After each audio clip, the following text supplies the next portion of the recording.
So I'm going to be talking about supraventricular tachycardia. I'm Christy Kaiser. I'm one of the general cardiologists. I work at Georgetown and Washington Hospital Center.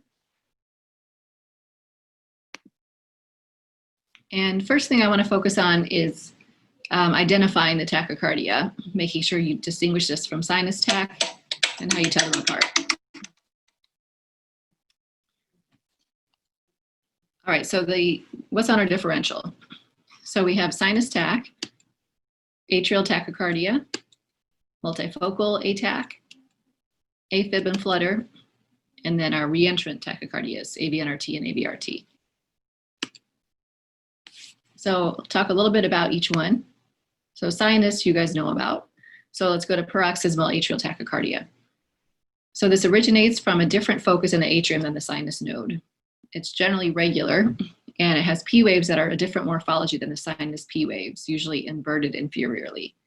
And so that's often the only way that you can distinguish between ATAC and sinus tach.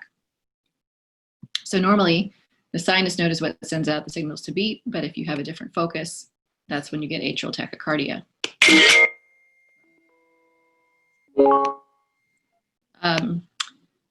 So in terms of the P wave morphology, so to distinguish an unusual P wave morphology, we have to know what a normal P wave morphology is from a sinus beat.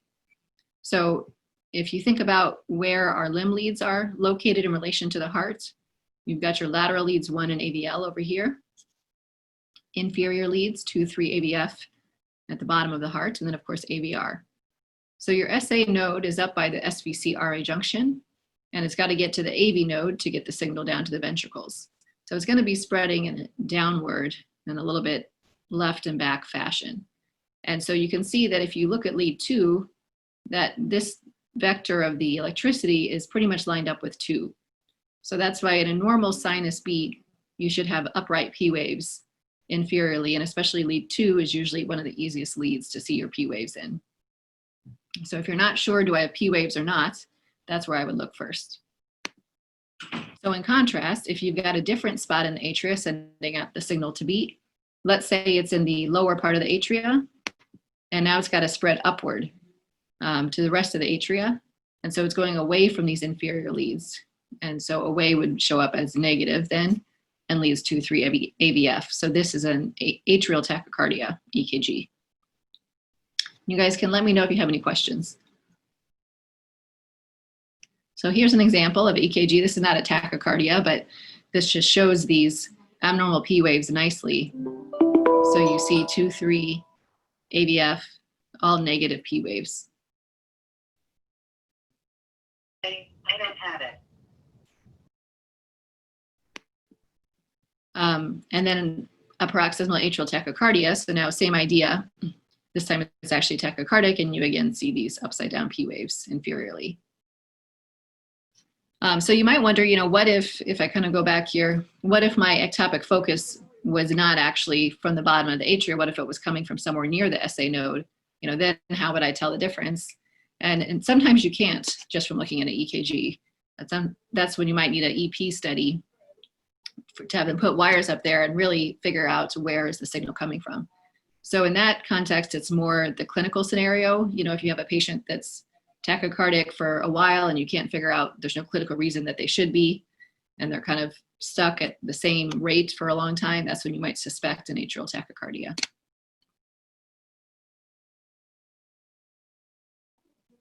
So multifocal atrial tachycardia, this is just essentially a lot of PACs together. So same idea, but more than one foci firing that's not the sinus node. At least 3 or more to meet criteria for this. And so like atrial fibrillation, it's going to be irregularly irregular. So MAT and AFib are going to be your irregular rhythms. And so the difference between those then is whether or not you see P waves. And usually this goes along with lung disease. So here's an example where you see P waves of different morphology before each beat. So you've got at least 3 different P waves.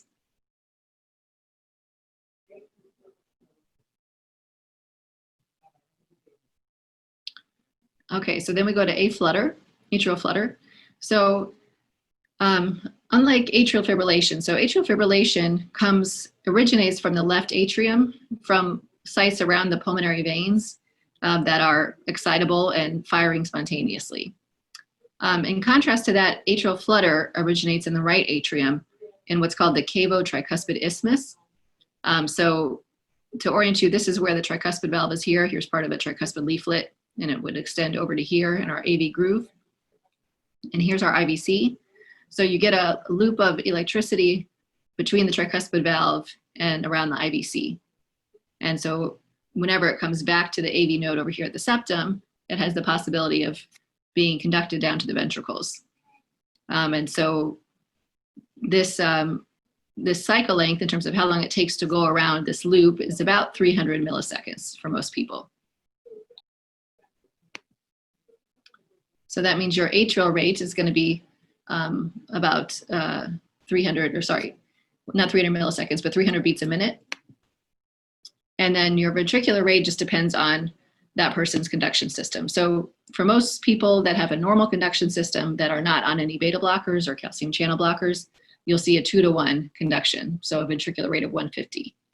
If they're older and they have some conduction disease, or you have them on nodal blockers, then you might see a slower conduction rate.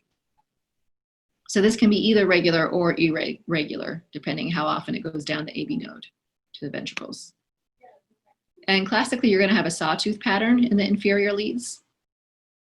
So this would be your classic atrial flutter. So this is nice and easy to see because we have a pretty slow ventricular rate. So we have time in between our QRSs to see these nice downward sawtooth waves here. And you can see in 2-3 AVF, the inferior leads, that's where it's easiest to see this sawtooth pattern.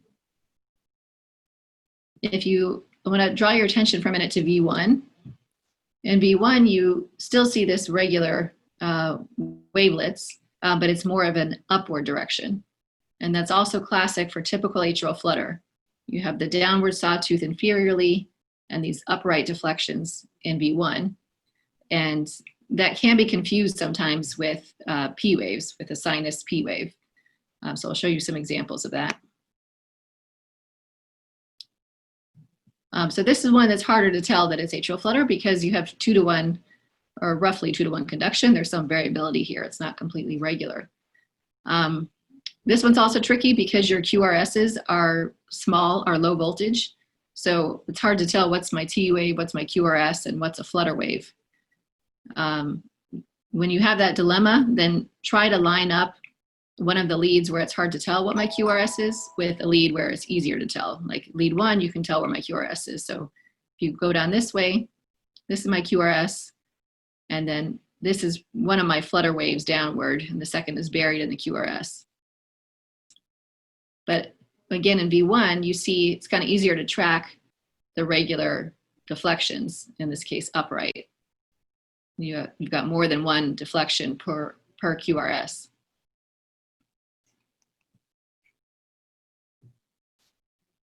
And that's just highlighting this here. Flutter waves in V1 can be mistaken for P waves. So suspect flutter if your heart rate's near 150. And in this case, because you have more than one upward deflection per QRS, that's how you know it's not just a sinus tach.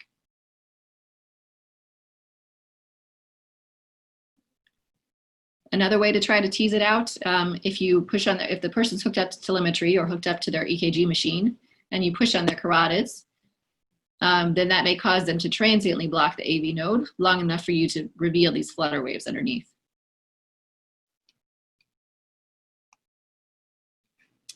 So AV nodal reentry tachycardia. So this one, the rate is usually 160 to 200 and regular.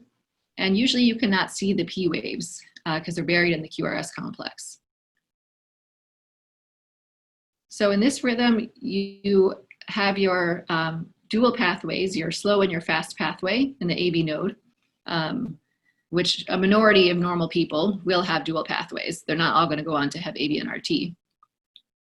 But so every time this circulates around, it's going to go down the ventricles and then also back up to the atria. And I want to just take a minute to explain exactly how this is happening, because I think we just say, oh yeah, it's circling around the AV node without having a good idea of what's happening. And if you understand this better, you can get a better idea how to identify it. So when someone has a dual pathway, they've got a fast pathway, which is what the electricity normally goes down, and a slow pathway. And what ends up happening is that the circuit goes down the slow pathway when they're in AV and RT to the ventricles, and then also back up to the atria and back around to the ventricles. So for someone who's in a normal sinus rhythm that has a dual pathway, it would go something like this. Your SA node fires and the electricity goes down both pathways. Now, the way that they're named tells you the speed at which they conduct. So fast meaning it conducts fast or conducts slow. However, the slow pathway will recover quickly. And although the fast pathway conducts quickly, it will recover slowly. But in any event, so normally this current goes down through my His bundles and depolarizes the ventricles. By that time, it's made its way down the slow pathway and it's gotten to the His bundles. But now this area is refractory from when it came down the fast pathway. And so it just gets extinguished here. There's no reentrant loop for most of the time that someone with a dual pathway is in sinus rhythm. And then that's it, you're just ready for the next beat. So the way you can get AV and RT is, so we're at the same point in time where I recently had a sinus beat come through. And now my fast pathway is still refractory, but part of my slow pathway has recovered and is ready to accept a new beat. So if you've got a perfectly timed PAC that comes in right at this moment, you could get conduction down the slow pathway and not the fast, which is what sets up this ability to have a loop now. So the circuit will come down here to the His bundle, go to the ventricles. By this point, now my fast pathway has recovered, so it can be conducted back up here, and it kind of chases its tail now, going up to the atria and down to the ventricles every time it loops through. So usually if you're able to see the start of someone's tachycardia on telemetry, AV and RT is started with a PAC. That's one thing you can look for.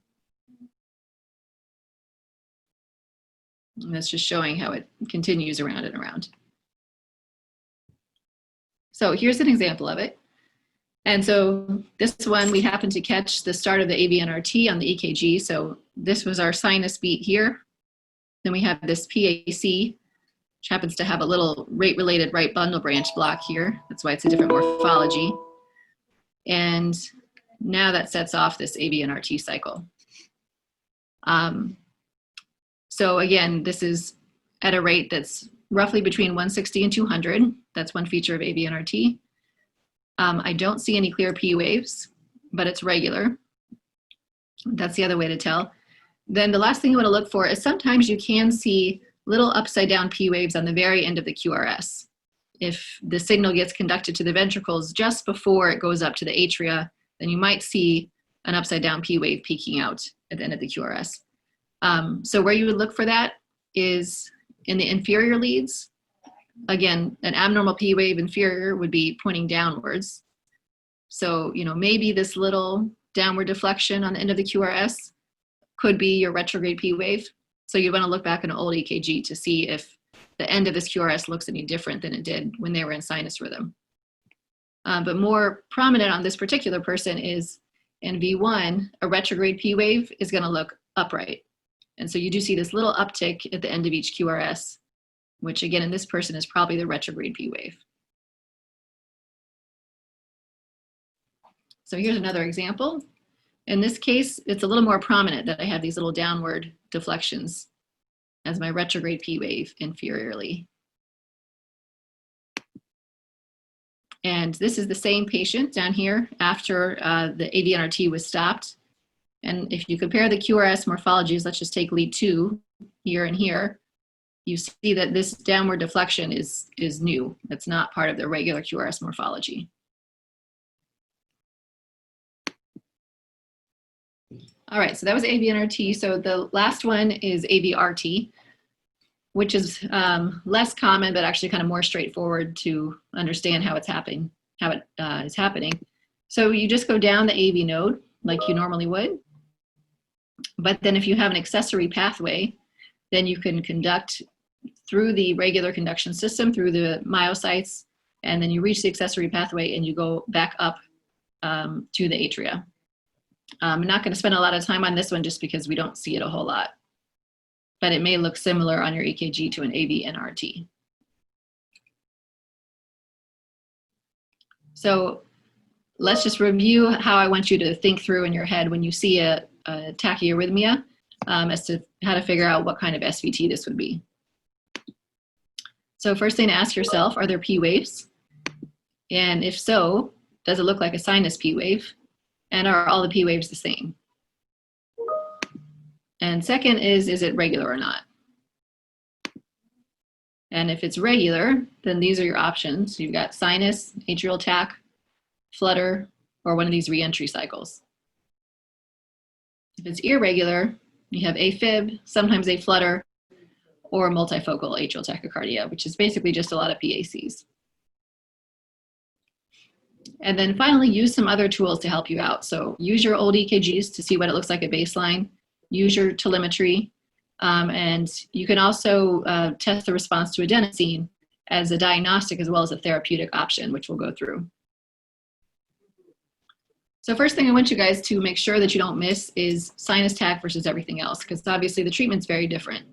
You know, if you have someone that's sick, getting sicker because they're bleeding or they're getting septic, and you think it's an arrhythmia and you give them beta blockers rather than giving them blood or you know, treating an infection, that's going to make things worse instead of better. And I've seen that happen. So don't forget about sinus tach. So the best way to try to tell sinus tach versus this other stuff, use your telemetry and use a feature called graphic trends, which I'm going to show you in case you're not sure how to get there. So when you've got your tele, go to patient data, and then that'll open up this panel that includes graphic trends. So you click on that, and then that'll show you, among other things, you see over here ECG heart rate. So this yellow line is the heart rate, and it's set at a scale of 50 to 150 beats a minute, which you can click on this button and you can change the scale. You also can change the time frame, so you can look out to 24 hours in the past, or you can make it the last 2-4 hours, whatever you want. But this is what a sinus rhythm should look like, right? You have this kind of rise and fall with changes in the vagal tone, changes in their activity. This is another example of sinus, of someone who may be getting sicker. You know, they were 50 and they've gradually ramped up to about 100 beats a minute. In contrast to what you'd see for this person if you have an arrhythmia, where you've got one rate and then all of a sudden you jump down to a new rate or jump back up. So now you should be thinking arrhythmia. And you can look more into that by you just click on this transition period, and then you can go to FD strip, which is full disclosure strip. And then that'll zoom into what is happening on the tele at that time, and you can scroll back and forth down here. So that's a good option to remember. All right, so now let's say that you have figured out that this person is not in sinus tach. You're not quite sure what they're in though. So adenosine is reasonable to try. You know, as long as the person is hemodynamically stable, you've got a little time to play with. Of course, classically, adenosine is used for stopping AV-NRT. But even if you're wrong, if it's not AV-NRT, it's generally not going to hurt anything. And it may give you some diagnostic information. So remember, adenosine blocks just the AV node. It's fairly specific to this point. So the sinus node and other atrial activity are not affected. And so that's why it usually will only terminate a reentrant loop that requires the AV node. So that's AV-NRT and AV-RT. In contrast to atrial flutter, where I showed you that loop around the tricuspid valve, that does not require the AV node. So even if you block the AV node for a few seconds, you may slow the ventricular rate, but it's going to do nothing to the flutter. So as soon as the adenosine is gone in 5-6 seconds, you're going to be right back to where you started. But you might be able to see your flutter waves if you slowed it down enough. So for other types of SVT, the pause in conduction to the ventricles allows you time to see what's happening in the atria. So here's a few examples. I'd like to, usually I try to make this kind of interactive and call on people. So I'm not sure how that's going to work here, but I'll give it a shot. So you give someone adenosine here, and you get this response. By about this point in time, the adenosine's out of the system. So can anyone in the M43 group tell me what rhythm they think this is?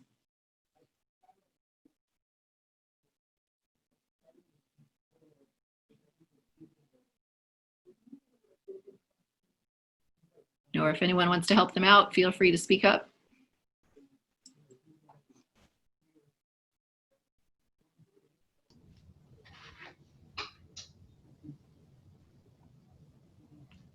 So the VHC group wrote in flutter. I don't know if you can see the chat. Oh, I can, if I pull it up here. Okay, great. Yes. Okay, good, flutter, yeah, because you see the underlying flutter waves. And you can see how not obvious flutter is in this portion until you give the adenosine. And then yes, once the adenosine's done, you go right back to your flutter with tachycardia. But now you have a diagnosis. So here's another example. So you get adenosine around here. A lot of times when you give adenosine, you may see some escape beats, some PVCs or junctional escape beats, as the AV node is kind of partially blocking. And now here you have complete block of the AV node. And what do you see underlying there? Whoever wants to type in the chat.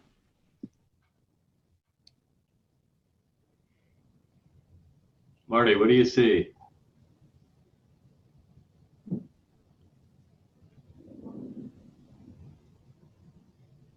Austin, what do you think?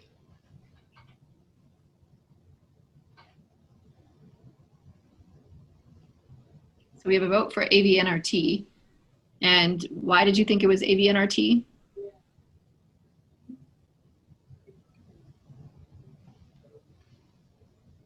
P waves look regular after adenosine. Okay, so kind of. So it's not AVNRT, but yeah, so what you're seeing is that it looks like there's P waves here under the QRSs. Look at the rate of these P waves. I mean, if these are kind of my dark lines in my big boxes, this is going to be pretty fast, you know, a little over 200 beats a minute. So sinus wouldn't be going that fast. If it were AVNRT, you shouldn't really see any P waves there for a little bit. So in this case, you've got, it could be either an atrial tachycardia with your fast P waves going through, or it might even be kind of a atypical flutter with, you know, given how fast it is. But this, you know, I kind of wanted to show you if it were an atrial tachycardia, even though it might not be this fast, you would see these P waves going through at a rate that's faster than should be if this person was in sinus. And then it doesn't show you the end of the tracing, but once this adenosine is out of the system, presumably it's going to look just like this again. If this was an atrial tachycardia, you've done nothing to stop that foci that was just firing away, so it's going to go back to the ventricles again. All right, so here's another one. You get adenosine. You've got a junctional escape beat. You've got some PVCs, but you have enough block of the AV node to see something underlying here. So what do you think this rhythm is?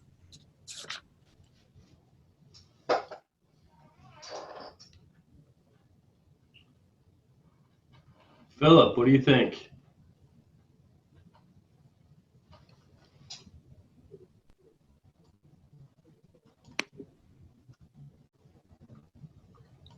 I'll tell you guys that generally when I do this talk to a live audience, most of these questions people don't get right the first time, so don't be too shy if you're not sure. It's fair. Okay, Neil? Philip, do you see anything going on here? Do you see flutter waves? Do you see P waves when the AV node is blocked?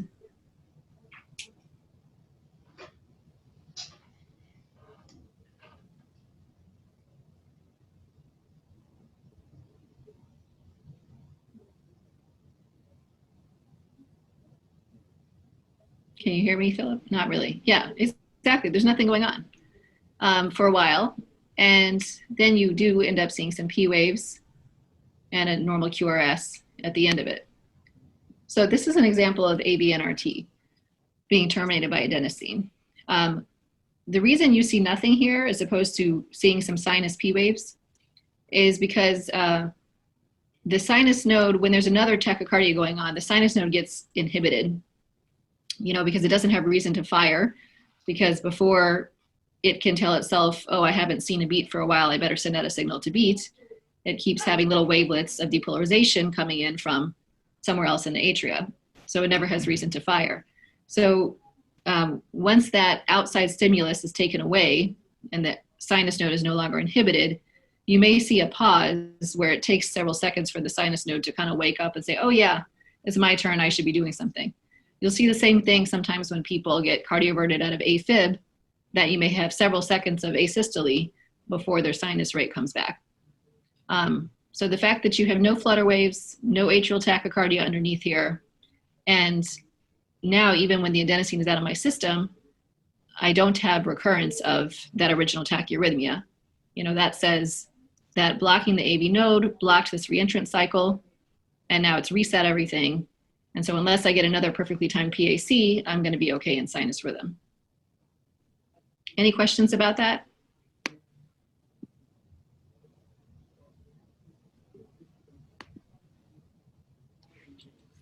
Okay, so we talked about diagnosis. So a few words on treatment. So sinus tach, of course, treat the underlying cause. So AVNRT and AVRT. So don't forget about carotid massage and vagal maneuvers. So this does actually work sometimes. So how do you actually do carotid massage? So first you need to find their carotid pulse. And then you want to push on it kind of with the pressure of like almost as hard as if you're just starting to indent a tennis ball, and just kind of hold pressure there for several seconds, ease off, hold pressure again several seconds. And you can try that for 5 to 10 seconds at a time. Obviously do this when the person is reclined so that you don't make them pass out. And then other vagal maneuvers, so ask them to Valsalva, deep breaths or coughing, but generally carotid massage is more effective than those. And then when you give adenosine, if you're giving it peripherally, you're going to start with 6 milligrams, and you want them hooked up to pacing or defibrillator pads while you're doing this, hooked up to an EKG that's running live, both so that if they don't actually get a return of any rhythm, or I should say if they go into ventricular arrhythmia for some reason, you can shock them. But you also want that EKG running so that, again, you can see for diagnostic reasons what happens with adenosine. So for everything else, it's pretty much the same treatment. AFib, flutter, atrial tachycardia, all of these you can do beta blockers, calcium channel blockers. Digoxin is less effective, particularly at treating anything other than AFib. It's not that great of a rate control agent, but if you don't have a lot of options because of low blood pressure, you can do that. Or antiarrhythmics, with, of course, amiodarone being the most common. It's kind of, whenever you have that many treatment options, then it's because none of them are all that great. So there's no clear guidance here on what's definitely right or wrong, with the exception that for AFib, you want to avoid using antiarrhythmics unless you can anticoagulate them. I used to think, we think of it as kind of the electrical cardioversion is sort of more intuitive as to maybe why that could put you at risk of a stroke if you have a clot from the jolt, literally, of the electricity. But the real thing that puts you at risk of a stroke with AFib, if you have a clot sitting in your left atrium and the left atrial appendage has been doing nothing, it's been going like this, and now it actually starts to squeeze, then you push out the clot. And so that's why both chemical and electrical cardioversion you don't want to do unless you can put them on anticoagulation.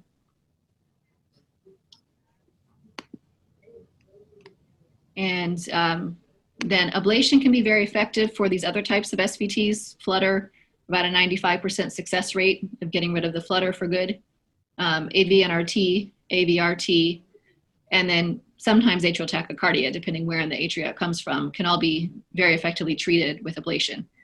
For AFib, the success rate is about 2/3, around 60 to 70% chance that you can keep the AFib away. And because it's not so successful, we usually try medications first often.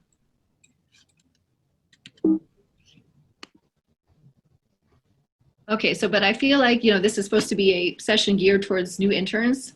So, once you recognize a rhythm problem, you can call your attending, call cardiology, and we can help you treat it. But the most important thing is to recognize it. So I wanted to go through a few practice EKGs so you guys can identify what's what. So here's our first one.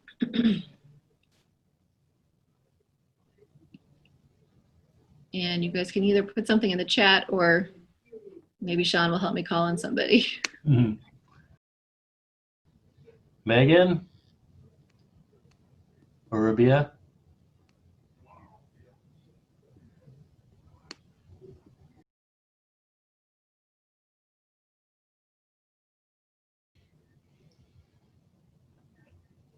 Okay, so atrial flutter. And if you guys have a microphone for these EKGs, it'll be helpful to just talk it out because a lot of times, it's not that obvious what the answer is. So I just want to see your thinking. So atrial flutter. So one thing, Christy, we got in some webcams and we're distributing those so that people should have microphones for exactly this kind of purpose. Okay, great. So but right now, a lot of people don't. Is that the thing? Correct. Okay, got it. All right, so you do see what kind of looks like flutter waves, I think most prominently in V1, and in lead 2, it's a little bit sawtoothy. Unless you see it more organized, where it's really that kind of crisp sawtooth pattern that you can see in multiple leads, then I would call it AFib. This one is sort of borderline, so a flutter I don't really have a problem with. And some patients can have both at once. They can have AFib in the left atrium, a flutter in the right atrium, which can give you this kind of blended appearance. So either AFib or a flutter is okay here, but I think AFib would be more accurate. Okay, how about this one?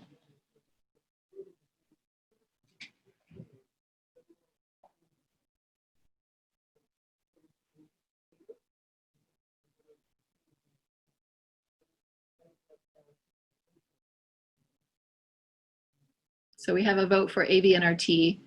And what makes you say AVNRT? Do you see any P waves?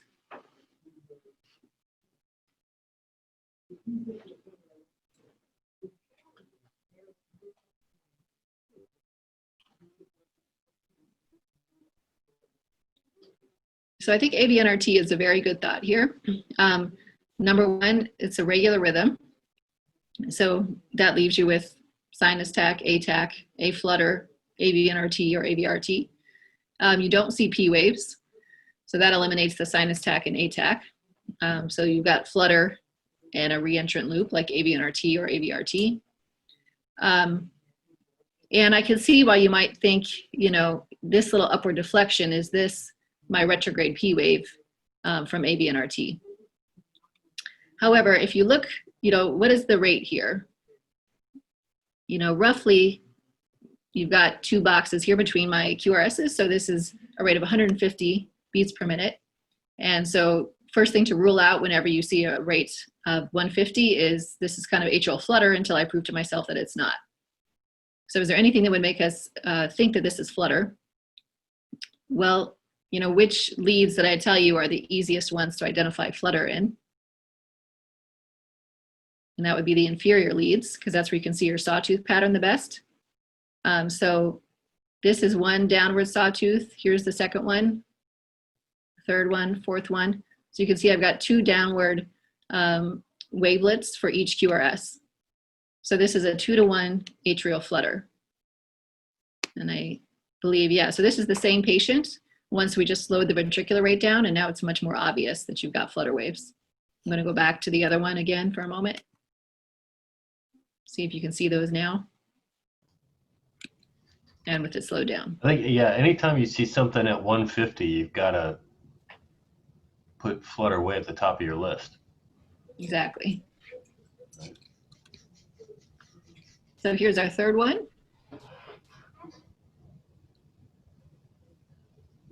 So the question is it regular or irregular? Do you see P waves or not? And what direction does that lead you?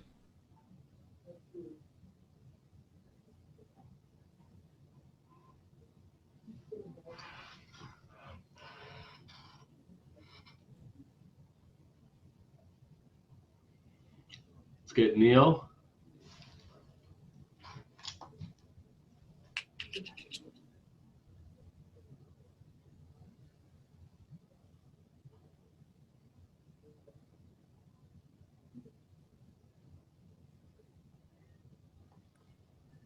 So MAT.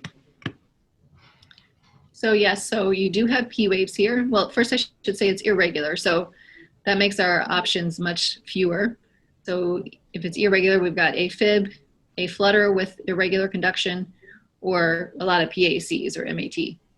And so then do we see P waves? Yes. You know, you want to look for the periods where there's a little bit slower conduction, so you have time to try to identify some P waves in between the T waves. So one here, a little more pointy upright, one here.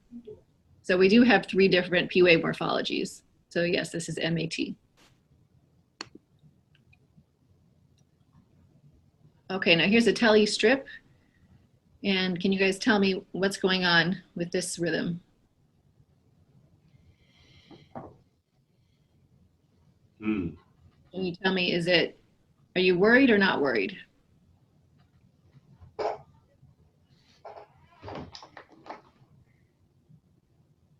So we have a vote for worried. So this looks kind of like a torsades, right? Or some kind of VTach here, because you've got a wide complex tachycardia. Now I want you to, yes, look at the arterial line tracing down here. So do you see a change in the pressure tracing from when I have a nice looking EKG to when I have a scary looking EKG? And you don't. So you have, this tells you, you know, your A line is, that's not going to lie, right? It tells you that you only have a beat at this rate. So what's happening here is this is all artifact. And in fact, you can see on this orange one, how these QRSs actually kind of march through. You can see them underneath when you know where to look for them.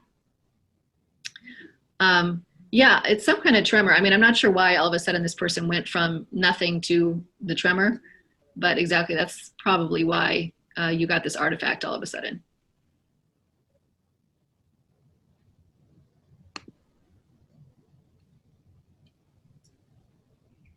Okay, here's another one. And are you guys worried or not worried about this one?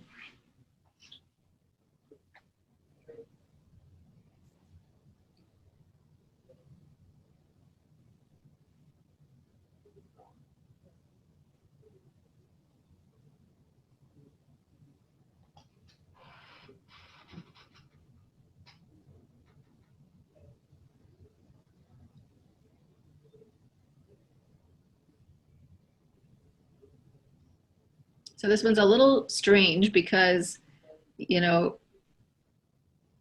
the rate would be extremely fast here. You know, if each of these is a QRS, you know, that's faster than 300 beats a minute. So that would make this, you know, is it a VFib essentially, except that the spikes are narrow and they're more spiky than you should see from VFib.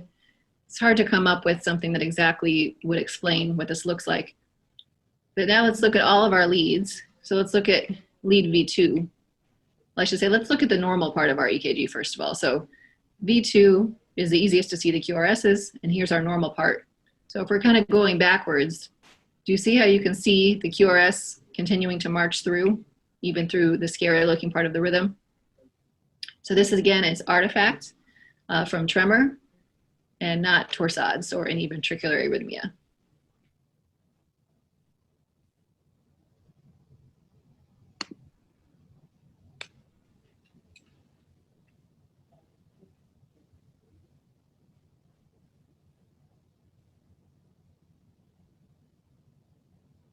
So anyone feel free to type in once they think they know what this rhythm is.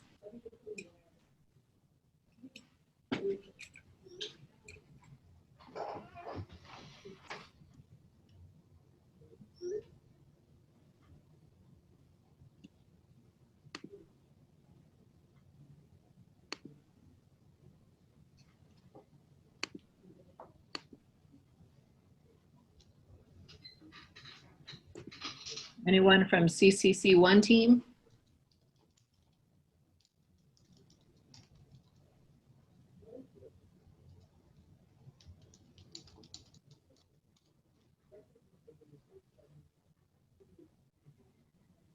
So we have a vote for sinus tach. And so you apparently think you see some P waves somewhere. Retrograde AVRT, SVT. Okay, I like it. We have a few votes across the board.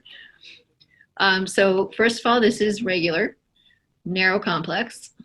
And then the second question is, do we have P waves? So as I'm looking through my leads here, can't say that I see any P waves so far. Let's come to V1, V2, V3. Now V3, now I think I have some P waves because I've clearly got a T wave, and then this looks like a P wave right here. So this is actually sinus tach, and there's a little bit of a first degree AV block. You know, this person is, this may be right at 200 milliseconds for my PR interval, or maybe just a little faster than that. But certainly for someone who's tachycardic, it's a longer PR than it should be. And so that's why on these other leads, your P wave is kind of buried in your T wave. But V3 is the one where it stands out. So the lesson here is just to use all of your leads when it's not clear what you're looking at, and make sure there's not one that spells it out for you. And the other thing would be to look at your graphic trends. You know, this should look more like sinus than arrhythmia on your graphic trends. Next one.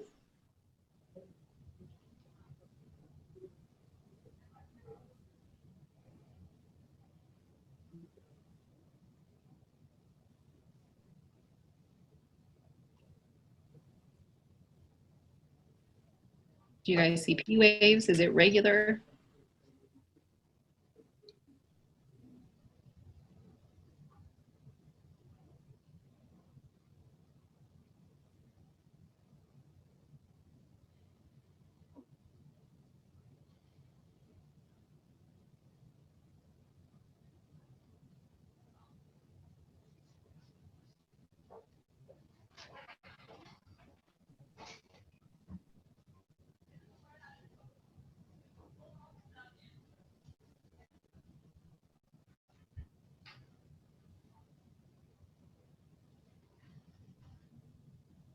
Anyone think it's sinus rhythm? Yes or no?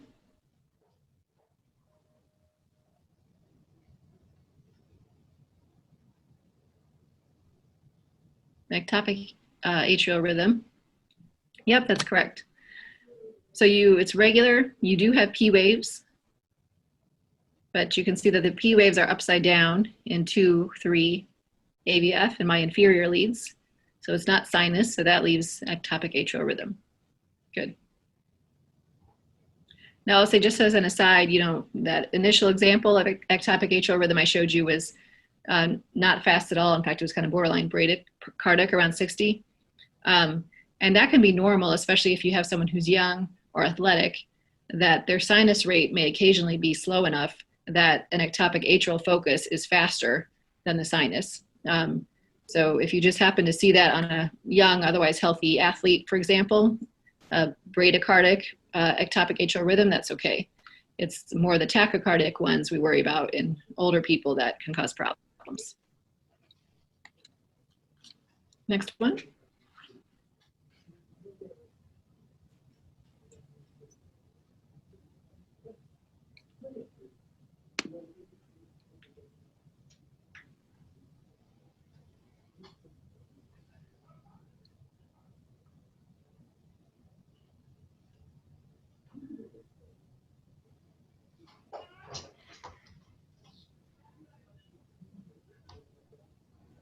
So left bundle branch block. Okay. And what do you think about the rhythm?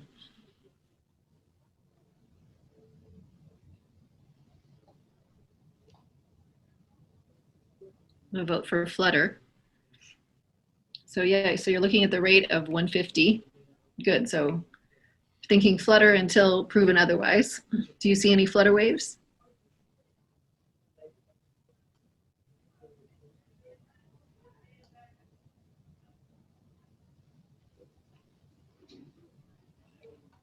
lead to, yeah. So the question is this just the T wave or is this the flutter wave? And let me, so in this case, that's a great thought. I mean, I think this could be a flutter. I can't say that I see flutter waves anywhere, but sometimes they really do hide well. But certainly our usual place is the inferior leads, looking for a downward sawtooth pattern I don't see. And in V1, I don't really see any kind of upright deflections. So this is more likely to be an AV NRT, but we don't have a lot of clues here. I also don't see clear retrograde P waves at the end of my QRS or at V1. But this one turned out to be AV NRT. And I think your observation of left bundle branch block is good. I mean, it's not the widest QRS. It may be kind of an incomplete left bundle, but that's important to note because, if you have someone that has underlying left bundle and then they get an SVT, it's going to look like a wide complex tachycardia that could be confused for VT. And so looking back at their old EKG to know what they had at baseline can be helpful to figure that out. So this person, in fact, did have an underlying left bundle at baseline, which explains why their SVT was a little bit wide.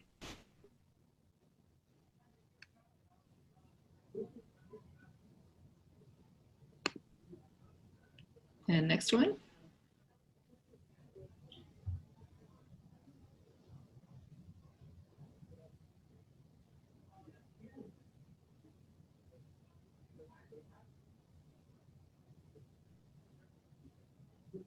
So is it regular or irregular, and are there P waves?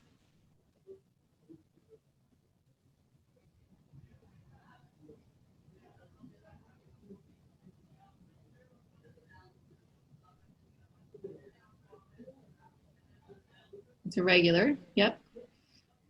Any P waves? AFib, yeah, so, right, so if it's irregular, then my differential is either AFib or a flutter with variable block or multifocal atrial tachycardia. And so the P waves or not will help me tell if it's MAT. So there's no P waves, so that leaves AFib or flutter. I don't see any organized flutter waves. So yes, you've got AFib with the PVC here in the middle. Good. We'll just do a couple more here.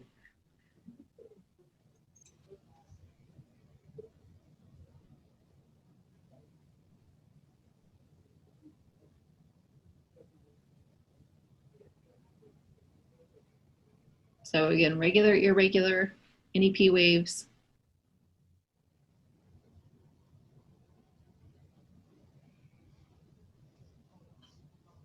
No P waves, okay. And regular or irregular.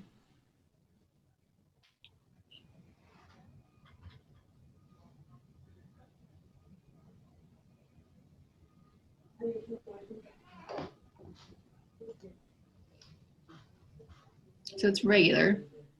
So if we're saying no P waves and a regular rhythm, then what are the options that we have left? So sinus tach is out, atrial tach is out. We could have a regular atrial flutter, right? Or we could have a reentrant tachycardia. So do we see any flutter waves that could help us tell the difference between those two?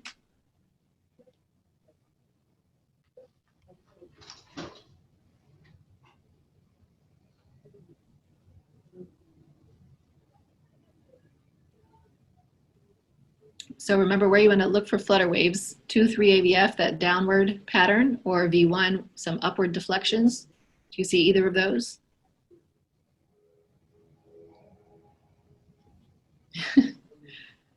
Yeah, so in the inferior leads, you can see that there's 2 downward deflections for each QRS. There's another 2. You can see that in all these inferior leads. And then in V1, I have these very prominent upward deflections, again, 2 to 1 compared with my QRS. So this is a flutter. Again, my ventricular rate is about 150. So that should set off some alarm bells that I need to be sure to look hard for that. And that's what this one is. So just a couple examples with this talk to kind of drive home the point that a flutter 2 to 1 is not always as easy to find as you might think. So just keep it high on your radar.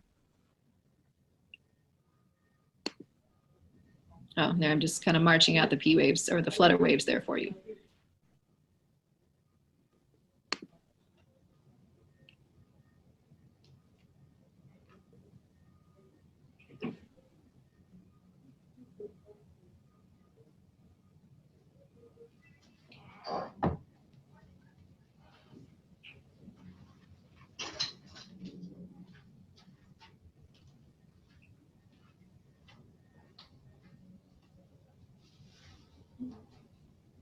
And so this one, do you guys see any P waves?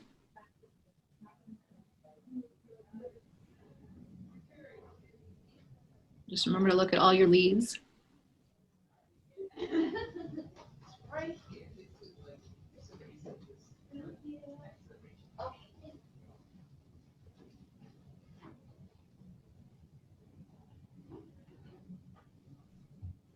Yeah, so there's P waves, so it's regular, and there's P waves.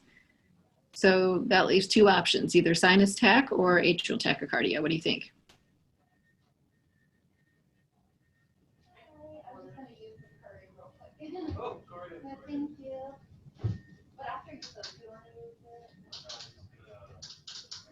So it would depend on the morphology of the P waves. So what are the leads we want to check for that? We want to check our inferior leads. So 2, 3, AVF. And you can see that in these leads, my P waves are upside down again. So this is a ectopic atrial tachycardia.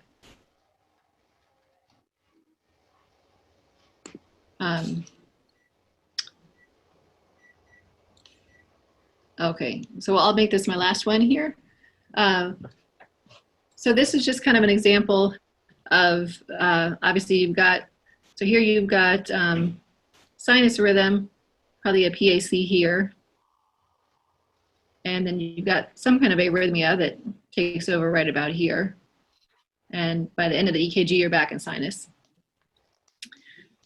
So you may see this sometimes on telly. It comes up more often that you have these short little runs of some kind of tachycardia, and you're not quite sure what they are or how much it matters what they are if they're so short. And so one thing would be figuring out, is it truly regular or not? Because sometimes when something is fast, it is going to look regular even if it's not. So this kind of looks regular, but I think if you look closely, if you can measure it out, that these QRSs are closer together than these over here, for example. So if it's not 100% regular, you've ruled out your reentry tachycardias. AVNRT, AVRT, it's on a loop. There's no regulation by the vagal tone. So if there's any irregularity to it, it's not one of those. And so then you wonder, is this AFib? Is this just a bunch of PACs? You know, given that it's a little bit of irregularity to it. And for that, you want to look at the T waves and see if you see difference in the shape of the T waves. So for example, like here, this T wave is kind of pointy versus this one's a little more rounded. That coupled with the fact that you do have some PACs earlier in the tracing. So this is most likely just a run of PACs as opposed to, for example, AFib. Now, if you see this on the telly, I can't say that I generally spend a lot of time trying to tease that out if it's just an asymptomatic thing. You know, even if it were AFib, let's say, that lasted for all of 3 seconds, this is a dilemma that comes up for us when we interrogate pacemakers and we just happen to find, oh, someone had AFib for a certain number of seconds or minutes. And we don't start to anticoagulate them until the AFib has been going on for many minutes at least, and some would advocate for much longer than that. So if it's just a couple seconds, you don't have to beat yourself up too much about, do I have AFib here or is it PACs?